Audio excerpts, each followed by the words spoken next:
Syederun menyusul Baradae, Brigadir Riki Rizal alias Brigadir RR ditetapkan sebagai tersangka dalam kasus penembakan di rumah dinas Irjen Verdi Sambo yang menewaskan Brigadir J.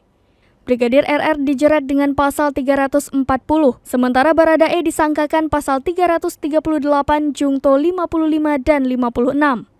Dirtipidum Mabes Polri Brigjen Pol Andi Rian Jayadi pada Minggu 7 Agustus 2022 mengatakan mereka sudah ditahan di Bareskrim Polri seperti dilansir oleh tribunnews.com. Tak banyak informasi yang diberikan Polri terkait sosok Brigadir RR. Dikutip dari Kompas.com, Brigadir RR adalah ajudan istri Irjen Verdi Sambo Putri Chandrawati.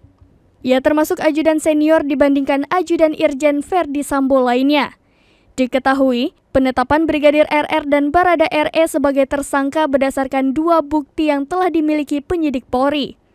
Kendati demikian, bukti-bukti tersebut tidak dijelaskan secara rinci oleh Brigjen Andi Rian Jayadi. Terungkapnya keterlibatan Brigadir RR dalam kasus penembakan Brigadir J bermula dari pengakuan Barada E yang sudah ditetapkan sebagai tersangka lebih dulu. Kuasa hukum Barada E, Muhammad Burhanuddin, mengatakan kliennya sempat menyebut nama Brigadir RR ketika diperiksa.